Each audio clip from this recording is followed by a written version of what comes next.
மார்க்கத்தில் ஸ்ரீ சக்கர மகாமேரு வழிபாடு கூட மிகவும் முக்கியமான ஒன்றாகும்.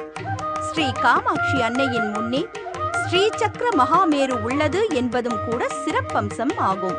மூலவர் ஸ்ரீ காமாட்சி அன்னையின் கருவறையை சுற்றி வருங்கால் இச்சா சக்தி, கிரியா சக்தி, ஞான சக்தி ஆகிய சக்திகளை தரிசிக்கிறோம். மூலவர் ஸ்ரீ காமாட்சி அன்னையின் கருவறை விமானத்தை வணங்குகிறோம். தனது திருநாதனான ஸ்ரீ சிவபெருமானை தரிசித்தவாறு ஸ்ரீ நந்தியம் பெருமான் உள்ளார். திருவாளன் பெருந்தேவன், சினமே அறியாத ஸ்ரீ சிவபெருமான் ஸ்ரீ ஏகாம்பரேஸ்வரர் என்கிற திருநாமத்துடன் எழுந்தருளி திருவருள் புரிகிறார். ஸ்ரீ மீனாட்சி அன்னை தனிச்சந்நிதியில் எழுந்தருளி இருக்கிறார். சிறப்பிற்குரிய ஸ்ரீ காயத்ரி தேவியின் தனிச்சந்நிதி உள்ளதும் கூட சிறப்பம்சங்களில் ஒன்றாகும்.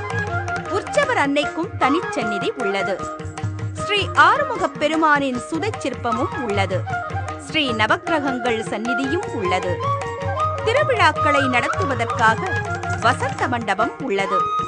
திருமணக்கூடமும் உள்ளது. தமிழகத்தில் திருவருள் புரிகின்ற முக்கிய அம்மன்களின் திருவுருவப் படங்கள் உள்ளன. காஞ்சி காமாட்சி, மதுரை மீனாட்சி, காசி விசாலாட்சி என்று சொல்ல கேள்விப்பட்டிருக்கிறோம்.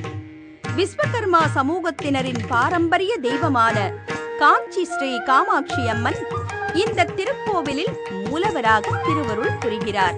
1914 சிறிய அளவிலே இருந்த இந்த திருக்கோவில் 1940 புதுப்பிக்கப்பட்டு முதல் கும்பாபிஷேகம் நடைபெற்றது.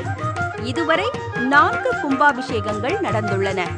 தாய்லாந்து, சிங்கப்பூர், சைனா போன்ற வெளிநாடுகளில் இருந்தும் பக்தர்கள் இக்கோவிலுக்கு வருகிறார்கள்.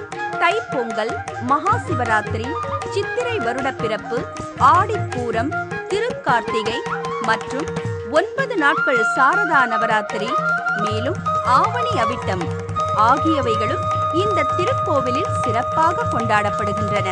மலேசியாவில் உள்ள பெனாங் தீவில் 65 மாடிகளை கொண்ட கெம்டார் கட்டிடத்தின் அருகிலே டக்டோ கிரமட் சாலையில் உள்ளது இந்த அருள்மிகு ஸ்ரீ காமாட்சி அம்மன் தேவஸ்தானம்.